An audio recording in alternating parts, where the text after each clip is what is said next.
Bonsoir et bienvenue dans ce nouvel épisode d'Église du Monde sur KTO. Ce soir, nous prenons la direction de la Roumanie, au cœur d'une église gréco-catholique marquée par l'héritage des martyrs du communisme, une église minoritaire dans un pays très majoritairement orthodoxe.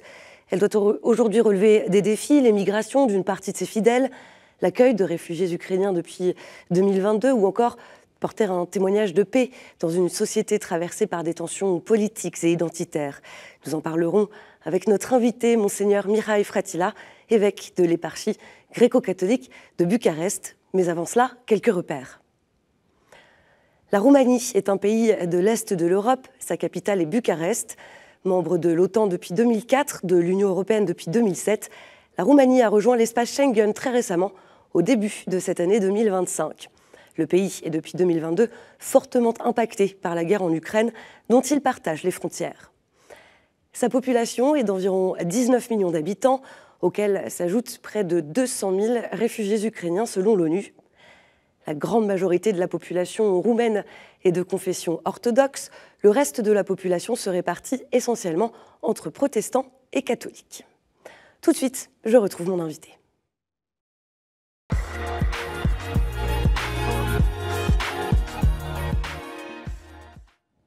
Monseigneur Mihai Fratila, bonsoir. Bonsoir, madame. Merci d'être avec nous sur le plateau d'Église du Monde. Vous êtes donc l'évêque de l'éparchie gréco-catholique de Bucarest. Et je précise que vous êtes le premier évêque de ce diocèse de rite oriental à Bucarest qui a été érigé récemment, il y a 11 ans. 11 ans, c'était en 2014. Alors, vous pourrez parler en Roumanie, Monseigneur, d'une église catholique mosaïque avec l'église catholique latine, l'église catholique gréco-catholique roumaine, les autres communautés aussi, les Arméniens notamment. S'il fallait résumer, pour les téléspectateurs de KTO, qu'est-ce que l'église gréco-catholique roumaine? D'abord, c'est une église chrétienne de tradition orientale, précisément de rite byzantin, qui est le rite aussi de la majorité des Roumains orthodoxes, mais qui, à un certain moment de l'histoire, a réussi à se regrouper autour du mouvement d'union autour de l'année 1700. Donc c'est une église pratiquement qui provient de l'orthodoxie, mais qui a reconnu le successeur de l'apôtre Pierre comme le chef de l'Église sur la terre et qui nous donne aussi la communion de l'Église catholique tout entière.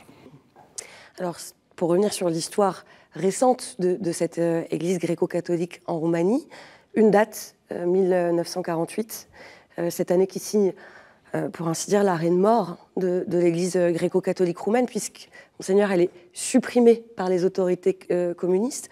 On parle alors d'une église des catacombes. Qu'est-ce que ça signifie?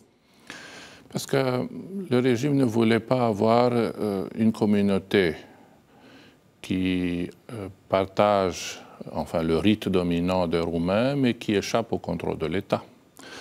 Toujours, les églises orthodoxes sont plus facilement contrôlables à cause de leur autocéphalie, c'est-à-dire les chefs sont toujours du pays et alors il y a une communion qui se passe au niveau théologique entre les différents pays. Mais pour l'église grecque-catholique, c'était la communion romaine et alors toute la communauté était vraiment en communion et en contact avec l'église catholique. Et ça n'a pas donné d'espoir à la tyrannie communiste de pouvoir contrôler. À cause de ça, ils ont mis les évêques, toute l'Église, dans cette situation de choisir où vous accepteriez de devenir orthodoxe ou vous allez à la prison. Et c'est quand même étrange parce qu'un régime communiste qui est athée par définition, enfin, se montrer un expert en théologie pour dire que voilà, il n'y a que ce type-là.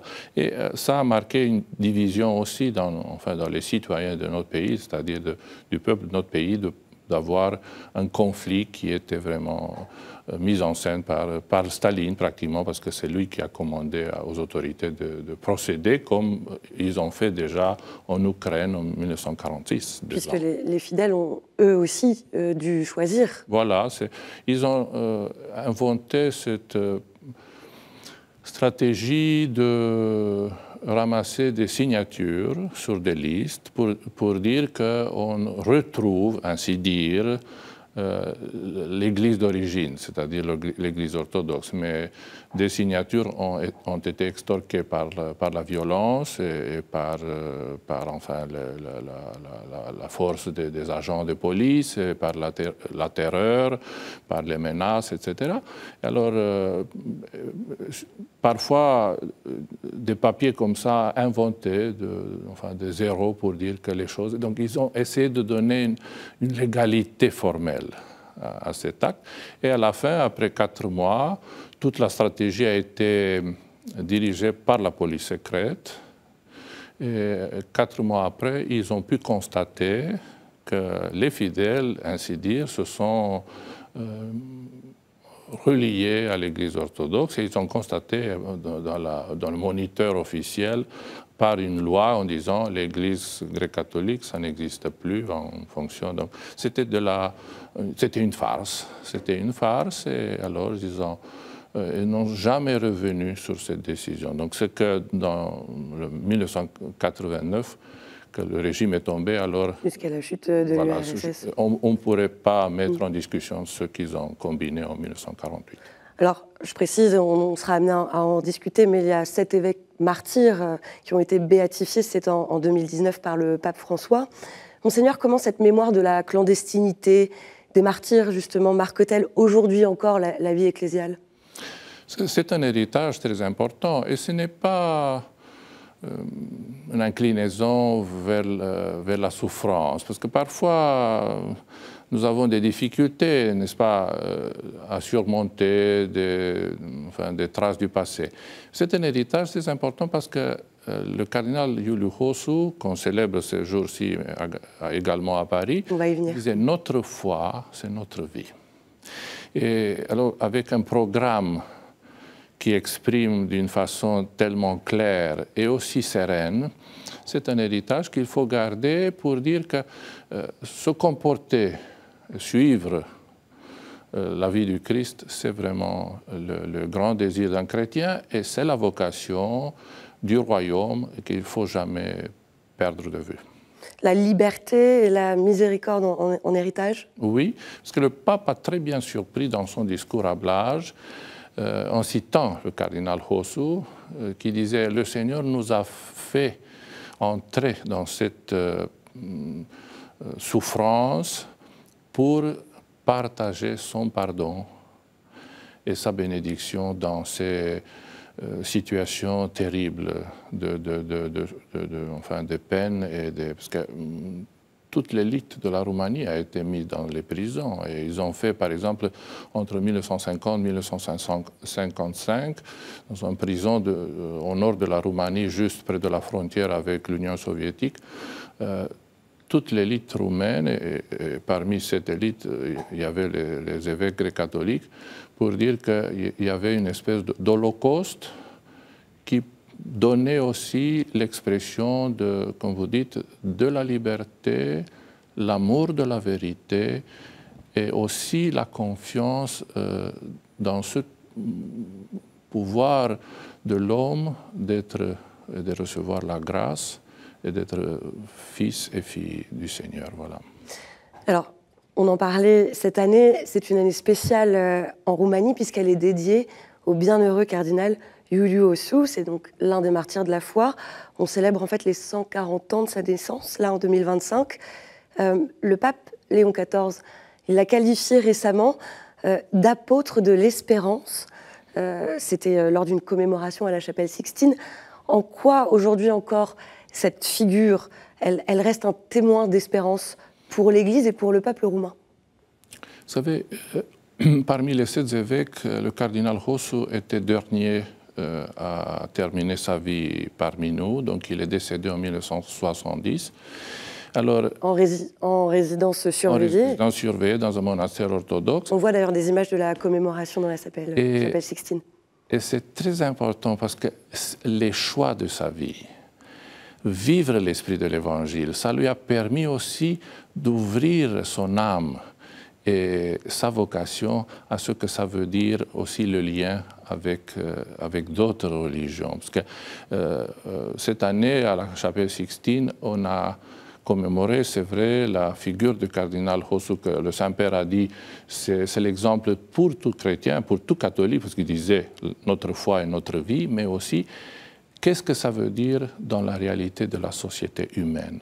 Le cardinal Josu, dans les années 40, lorsque la Transylvanie a été pris par l'Hongrie de Horthy, il est venu en aide et en soutien de la population juive qui a été persécutée par les autorités hongroises d'occupation. Il a levé sa voix pour les défendre et pour donner vraiment son témoignage de chrétien qui est le nôtre. Donc, alors, c'est un héritage qui nous rassure aussi, mais qui nous demande d'être toujours attentifs, parce que c'est la force de la grâce, ce ne sont pas les habiletés de l'homme qui font porter l'histoire en avant.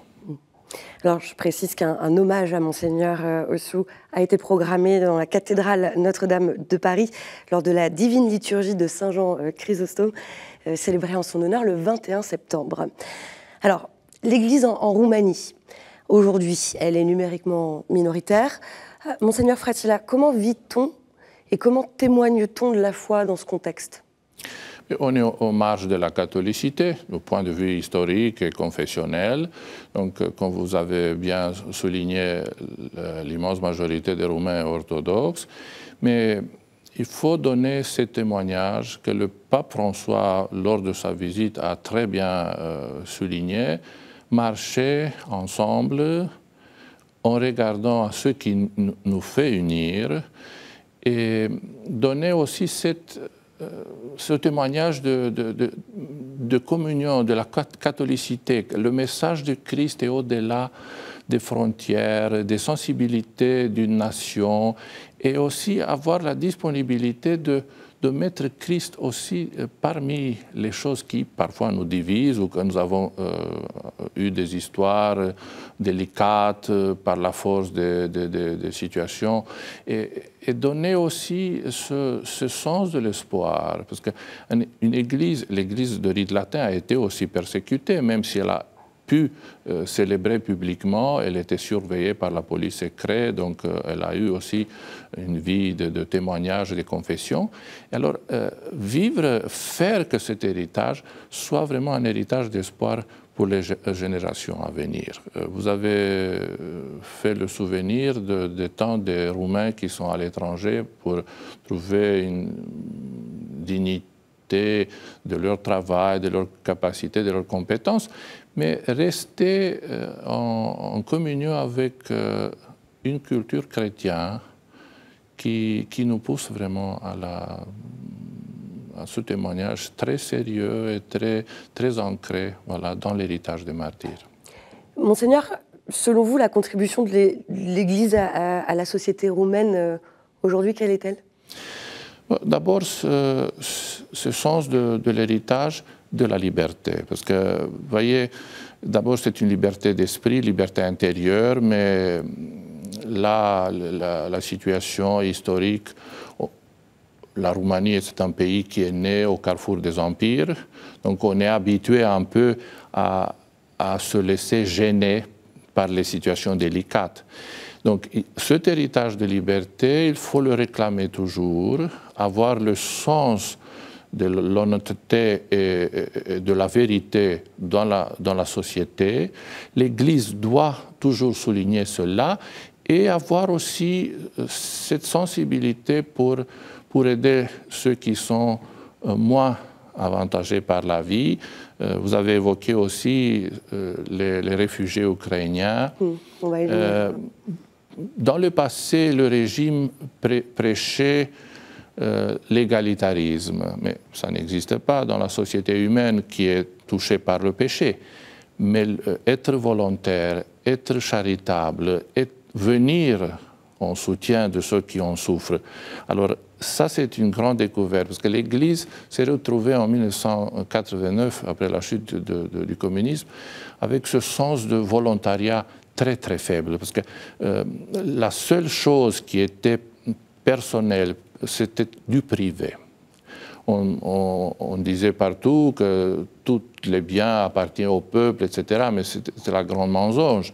Alors, apprendre comment il faut se faire charitable, attentif aux besoins de l'autre, alors ça, c'était un grand défi. Et ce défi, ça continue pour l'Église. Ça continue aujourd'hui ? Ça continue pour l'Église, tandis qu'on est bien minorité face à la confession orthodoxe. Mais donner ce sens aussi, comme je disais, à la liberté et vivre cet esprit du Christ qui est un message universel, et mettre ensemble soit ceux qui sont à l'extérieur du pays et donner aussi du courage et de la continuité à ceux qui sont restés sur place. Alors, vous parliez de votre situation minoritaire comparée aux orthodoxes. Le 20 mai dernier a marqué le 1700e anniversaire du premier concile œcuménique de l'histoire, le concile de Nicée. Avant de revenir sur cette question de l'unité des chrétiens, je vous propose d'écouter le cardinal Corr, le préfet du Dicaster pour la promotion de l'unité des chrétiens. Il évoquait sur KTO les défis actuels du dialogue œcuménique. C'est surtout difficile parce que nous avons des divisions dans le monde orthodoxe. Après la déclaration de l'autocéphalie par le patriarche œcuménique de Constantinople à l'Église orthodoxe en Ukraine, le patriarche orthodoxe de la Russie a piffé les relations et aussi la communion eucharistique avec Constantinople. Et toutes les églises orthodoxes qui ont reconnu l'autocéphalie en Ukraine, ils ont fait la même division. Par exemple, c'est Alexandrie, c'est Grèce, c'est Chypre, c'est Constantinople. Et c'est un grand défi pour nous dans la commission internationale mixte où toutes les églises orthodoxes sont présentes. Et maintenant, l'église orthodoxe russe n'est plus présente. Et c'est un grand défi. Hein? Parce que nous voulons retrouver l'unité entre catholiques et orthodoxes. Et nous avons beaucoup de divisions dans le monde orthodoxe. Et nous ne voulons pas approfondir ces divisions. Nous voulons aider, surmonter, si c'est possible. Voilà, c'était donc un extrait de l'entretien exclusif qu'a accordé le cardinal Corr à KTO. C'était à l'occasion du 1700e anniversaire du concile de Nicée. Monseigneur Mireille Fratilla, dans un pays marqué par des tensions historiques entre orthodoxes et gréco-catholiques, comment avancer sur le chemin du dialogue œcuménique ? Vous savez, il y a une chose assez sympathique, j'ose l'appeler comme ça, parce que la seule orthodoxie nationale qui s'attache à une culture néo-latine, c'est la Roumanie. Alors, c'est un message que déjà Jean-Paul II, Saint Jean-Paul II, l'a fait noter il y a plus de 20 ans, lorsqu'il est venu en Roumanie pendant sa visite. Alors, ça donne à l'orthodoxie roumaine aussi cette chance de comprendre mieux quel est le message de l'universalité de l'Église. Parce que normalement, il y a la tradition grecque, les différentes traditions slaves, et parfois ce sens de leur propre identité les empêche à regarder dans la cour du voisin. Alors, l'actuel patriarche de l'Église orthodoxe en Roumanie, il est aussi conscient. Donc c'est un grand progrès à ce sujet-là, parce que jusqu'à la visite du pape Jean-Paul II, on n'osait pas effectivement à rappeler cela. Alors ça, c'est une bonne chose. Et le voyage du pape François en 2019 a permis... a augmenté, parce que tous les Roumains qui se trouvent à l'étranger et qui gardent aussi de se tenir pour leur confession historique orthodoxe, ils ont été bien accueillis dans les espaces de culte que l'Église catholique de l'Occident leur a donné partout, en Espagne, en Italie, en France. Les orthodoxes roumains ont été accueillis pour avoir des lieux de culte, etc. Et lorsque le pape François est allé à la cathédrale en construction, la nouvelle cathédrale orthodoxe de Bucarest, le patriarche a reconnu cela. Donc il a dit son remerciement au pape. Et ça montre aussi qu'il y a plusieurs choses où on peut réfléchir sur la communion, sur un sens de l'unité qui est nécessaire et qui fait partie de notre vocation de tous. Monseigneur Mihail Fratila, on se dirige doucement vers la fin de cet entretien. Un mot de l'actualité, puisque c'était il y a 2 semaines environ, après la Pologne, c'était au tour de la Roumanie de dénoncer une violation de son espace aérien par un drone russe. Cette guerre aux frontières, est-ce que c'est on imagine, une source d'inquiétude pour les catholiques ? C'est une source d'inquiétude pour le pays, parce que nous avons cet héritage très triste de la tyrannie et du contrôle des consciences, une éducation contrôlée et le manque de la liberté. Ça, tout le monde qui a la tête sur ses épaules peut voir, et on a vu aussi tout cet héritage de souffrance que le peuple ukrainien vit depuis pas seulement 2022, mais aussi depuis des années, là où il y a des frictions et des contrastes. Et l'Église qui joue, l'Église en Roumanie qui aide énormément les réfugiés ukrainiens. C'est-à-dire que la Caritas notamment. Voilà, parmi toutes les associations de charité, l'Église a fait aussi son devoir, et aussi par ce message du contact de la communion catholique, on a par la force des choses et par la grâce du Seigneur, on a pu les aider. On voit les images d'ailleurs des activités de la Caritas. Monseigneur Mihail Fratila, avant de se quitter, je voudrais vous proposer de passer à la toute dernière partie de cet entretien, un petit questionnaire de Proust, inspiré de Proust. Alors, j'ai une question, une réponse assez rapide. Quelle rencontre a marqué votre ministère épiscopal jusqu'à présent ? Bon, une grande rencontre, c'est-à-dire personnelle, c'était la réalité, la provocation de la pandémie. Parce que pour moi, personnellement, c'était vraiment la première expérience de la menace de la mort. Et face à la même menace que les fidèles et aussi mes compatriotes ont dû subir, et ça m'a donné aussi le sens de la fragilité, et qui est le terrain favori de la grâce. Donc, malgré que ce soit une chose très triste, c'est la base de l'espoir, parce que le Seigneur, il travaille, et la grâce, elle est redevable vraiment dans des situations comme ça. Donc ça, pour moi, et ça reste la grande expérience des dernières années. Une dernière question, Monseigneur. Quelle prière souhaiteriez-vous nous partager qui représente votre pays ? C'est la prière de l'invocation de l'Esprit Saint sur tout ce qu'on fait chaque jour. Voilà, ça c'est la première prière qu'on invoque, pas seulement dans les questions liturgiques publiques, mais aussi dans la vie de tout chrétien. Si vous voulez, je vais vous la lire. Roi céleste, consolateur, esprit de vérité, toi qui es partout présent et qui remplis tout, trésor de grâce et donateur de vie, viens et demeure en nous, purifie-nous de toute souillure et sauve nos âmes, toi qui es la bonté. Merci beaucoup, Monseigneur Mihail Fratila, d'avoir été avec nous sur le plateau d'Église du Monde. Merci à vous. Et tout de suite, on continue avec la chronique du monde. Nous prenons la direction de l'île Maurice.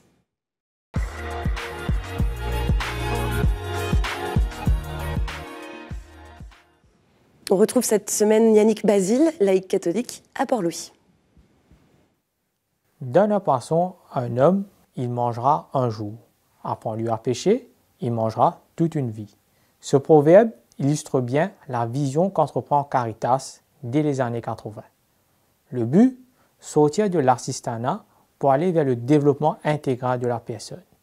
L'objectif est d'aider les personnes à sortir eux-mêmes du cercle de la pauvreté. Et une des cannes à pêche que propose Caritas à l'époque est l'alphabétisation fonctionnelle. Ce programme vise à aider les adultes ayant des difficultés à lire et à écrire à être plus autonomes dans leur quotidien. Mais très vite, Caritas ouvre aussi ce programme aux enfants, afin de lutter contre l'échec scolaire. En bientôt 15 ans, plus de 15 000 apprenants ont bénéficié de ce programme. Mais les défis demeurent, comme l'avènement de l'intelligence artificielle. Mais au cœur de tout cela, Caritas rappelle l'essentiel, les relations humaines.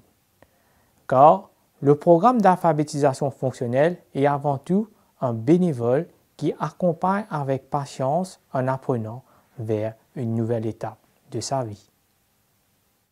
Merci beaucoup Yannick pour cette toute première chronique. Et c'est la fin de cette émission. Merci d'avoir été avec nous. Une émission à retrouver sur kto-tv.com et à réécouter sur les plateformes de podcast et sur l'application KTO Radio. Je vous souhaite une très belle semaine. Prenez soin de vous et à jeudi prochain.